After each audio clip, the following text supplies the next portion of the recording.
Welcome to Fiber Hustle. My name is Chip, and this is the Side Hustle Quilting Edition. Tonight, we're going to be working on Alison Glass's Trinket Sew-along, Block 4, Lines 4.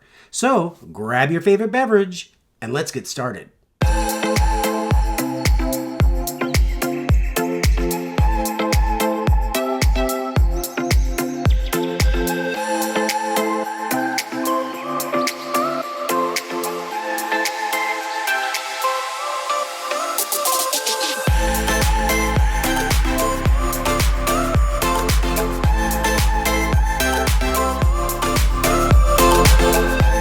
Okay, let's get started.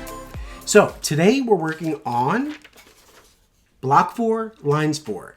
And you'll notice that there's 7 different fabrics that make up this block. I don't know about you, but I'm a wreck when it comes to color combinations. I always have to look for inspiration. Well, it just so happens that today is National Pie Day, March 14th, and I found this snack bar at work. It was just what I needed. How about that for matching? I found this light purple, yellow, and this happy mauve color. So I've already cut out 3 strips and we're ready to go. Okay, so we need to go ahead and iron, give the scraps of fabric a quick press. Okay, so we've got those pretty well pressed and now we're ready to start piecing. Okay, let's get rid of the fabric that we're not going to use. We're going to bring the light box to us. And just so you can see it again, we've got lines 1, 2, 3, and 4. We're going to work our way upward first, and then we'll worry about going downward after we've got these done. So we want to make sure that the 1 is yellow and 2 is that blue color. We flip our paper over, and I hope you're using newsprint. It's really easy. We first grab our yellow, and the first piece is always going to be right side up.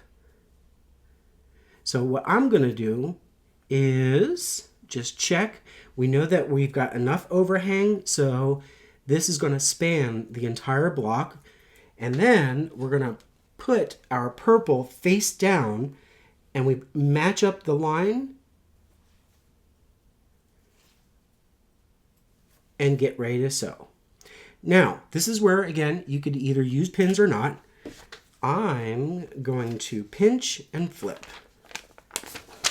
And we want to make sure, we don't want accidents again, that we are going to clear, and I know that I will. I don't have any other fabric doubled up, so let's go with that. Okay, and I'm going to lower my presser foot, drop my needle, okay, and sewing lines 1 and 2, just between the 2 of them. Now, I like to do a locking stitch. That's entirely up to you. And don't forget to lower your stitch length to 2.0. There we go. And now we're ready to sew. Oh, yeah. Now, there seems to be some difference of opinion on whether or not to use that locking stitch. It's true that when you cut the excess off of your border, you're going to lose that locking stitch. But really, I'm just worried about keeping the locking stitch while I'm working and handling the paper. But it's totally a matter of preference, and it's whatever works best for you. So I'm going to give it another locking stitch, and I can cut my thread. Okay. If all goes well, we're going to have our first 2 pieces sewn together. Both are facing right side up. Looks good to me. Now, we always have to place, sew, iron. So let's take it to the iron and get it going. Now, one thing that you want to make sure is that you're not pulling that seam so tightly that you're actually showing your stitches. You want it to be nice and pressed and flat, but seriously, do not do it at the expense of having your seams really, really tight. That just doesn't work. Now, I like to press the paper side too, just so that I know that my seams are going to get set nice and well. And then we're going to go to our paper, and this time we got to do some flipping. So you see where we've got lines 1 and 2, and now we need to fold back where we're going to sew for line 3, because we're going to give ourselves that little bit of seam allowance to work with. So you want to get a card. This will work. Any kind of card will work. All you're doing is you're folding on the next line, and you're going to cut off the excess. Folding over, and then you want to check that your line, when you folded it, it actually followed that line, and I actually could do a little bit of a better job.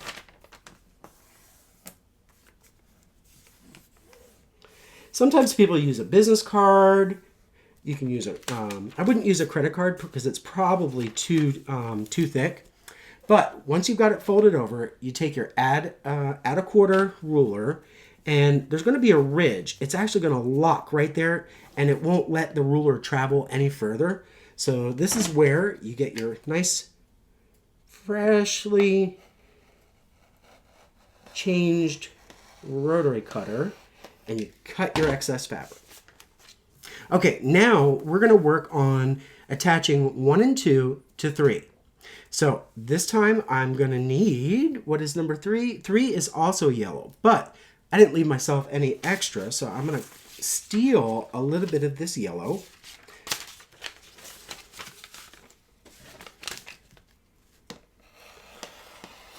That should do it. And we're going to come back to our light box. Great. Okay, so this time I know that I want to carry over the yellow into number 3.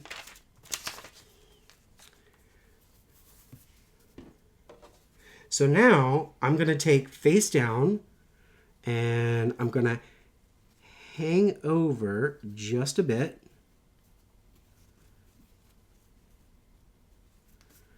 And that's going to be wonderful.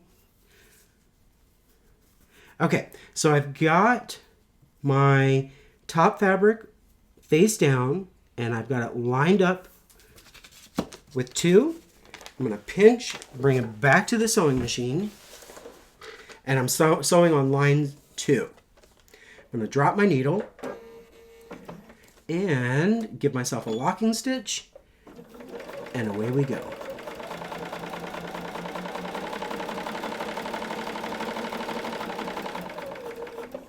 Okay, looks good so far.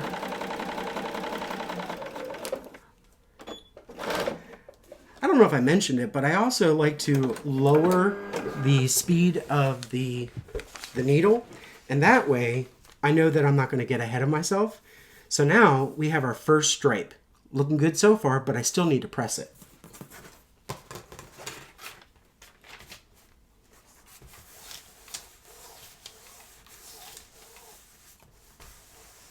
I didn't realize ironing when you're in silence, it's so noisy. I'd rather be noisy than messy. Our first stripe, and it's all pressed, we need to trim. We sew, we iron, we trim. It's going to be that every single time. So we're going to go to, this time, we're going to fold over line 3 and 4. And I've got my little card. I fold it over. And you can actually just use your nail. It's just paper, so you can get a nice, even fold. And that is looking pretty great. Yeah, it looks great. Okay, so now that you have that, we're going to bring back our add an inch ruler, and we're going to cut off the excess again. We're going to use that. And this time, we want to add 3 to 4, and 4 should be a purple color. And what we'll do is come to the light box.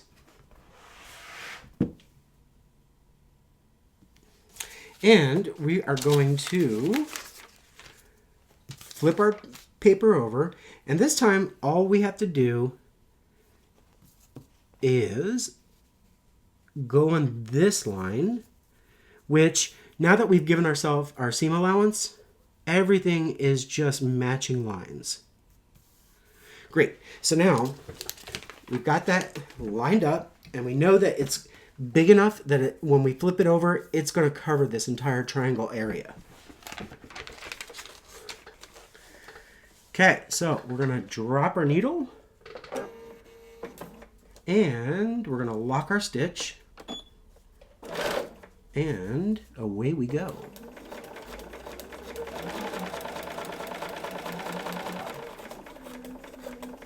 I'm thinking of the Lar bar because it's going to be so good. I've never really been much of a cake person. I've always loved pie. And my grandmother, she made the best pies. There we go. And up. And cut our thread. Great. So now you start to see the magic happening. We've got yellow, we've got that blue color, we've got yellow, and then we've got our purple. The purple is almost done as it is. So what we need to do is cut enough so that we have enough to use for the other half. So let's go ahead and do that now.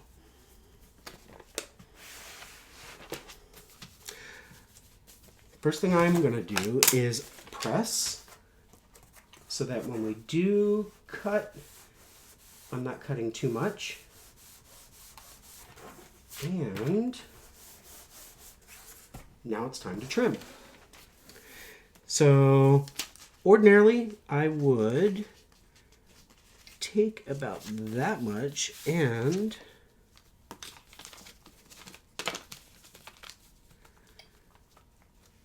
that should be enough to do the other half of the block, the other triangle. If it's not, we'll just cut more fabric. But you can see it's already coming together. All right, so we're going to go back to the light box, and this time we've already accomplished 1, 2, 3, and 4. Now we're going to work on 5, 6, and 7. So we're going to attach 1 to 5. We've already got the 1, which is yellow. We need to add a blue, which is going to be number 5. And at this point, it wouldn't be a bad idea to go ahead and just make sure we know where our next seam allowance is going to be. That way we can just lay the blue down. So what I'm actually doing is going one line forward. I'm taking my yellow all the way up to the line between 5 and 6, 5 and 6, just to know that I have enough fabric. So I'm folding at that line, and now I can put that down. I'm going to take my blue fabric and lay it on that line. And again, we want to make sure that we're spanning the entire width of that diagonal on the square. We can go ahead and go back to the machine, flip our fabric, and this time we are sewing between 1 and 5. I'm going to drop my needle. Okay, I'm going to give her a locking stitch, and away we go. Okay, and hopefully you can see as I sew across the line, And with paper piecing, that's the most tricky part, is you really want to try to be precise as you're cutting on that line. That can actually be a deal breaker if you start to have your lines go wavy. So we're going to flip it over, and voila, we've got purple, yellow, blue, yellow, blue. It's all coming together. Now that we've sewn, we go back to the iron, and I'm getting excited. It's starting to look good. All right, so now we need to trim. Okay, we're gonna flip our fabric over, and we need to give ourselves a fold line, and in this case, it's going to be between 5 and 6, because that's going to be the next. That's going to be the next line that we sew, and that's going to give us our mark of where to lay our seam allowance. Oops. I'm going to get these other guys out of my way.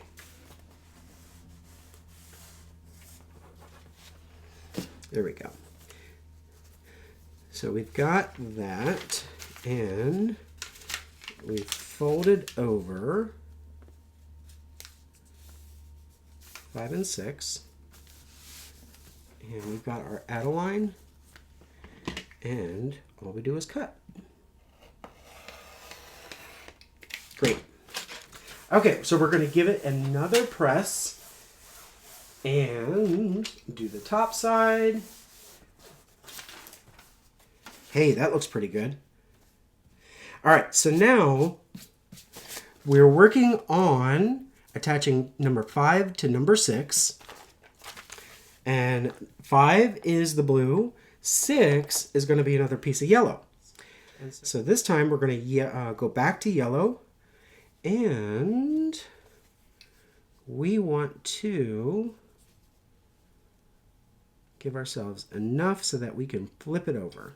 And I think we're cooking with gas. Okay, we've got enough to span the distance of the block. We're going to pinch and go to the machine. Drop our needle. Okay, and give us our lock stitch and start sewing.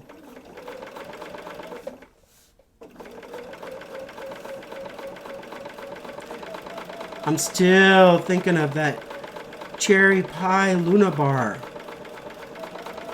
I don't know about you, but I'm not a cake person. I much prefer to have apple pie for my birthday every year.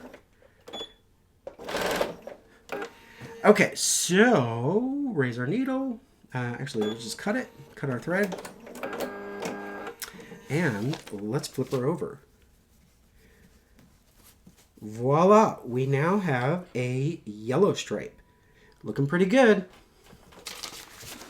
We're going to go back to the iron. Give her a press. It's looking really good. And then the only thing left to do is attach the number 6 to number 7. So we're going to come back to our working side, and we're going to grab our purple and then line it on the line. Or actually, we want to put it beyond the line. And then pinch it, and we're going to sew lines 6 to 7. Again, drop our needle, and there we go. We're going to give her a lock and stitch and sew a beautiful straight line.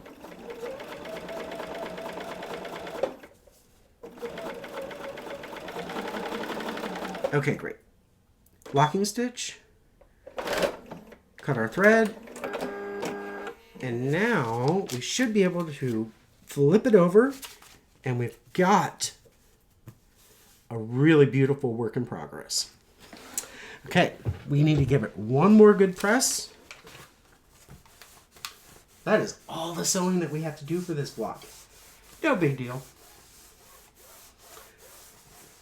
And okay, I'm gonna give the backside a quick press, and then all we have to do is clean up the block. So let's get to that. First, we're gonna grab our add a quarter, and we're trimming on the trim line, which again is that outside line, not the inside. The inside gives us our seam allowance. And then that's one cut. And then we got our two. Three. Three cuts. And can I get a four? Okay, Lord willing, we are going to have a beautiful block to show for our work. Are you ready? I am. Yay, it looks great. Here we are, lines 4, Alison Glass's Trinket Sew-along, lines 4, hot off the press. Stay tuned for next time. We're going to get sewing block number 5. Thanks for joining. See you next time. Bye for now.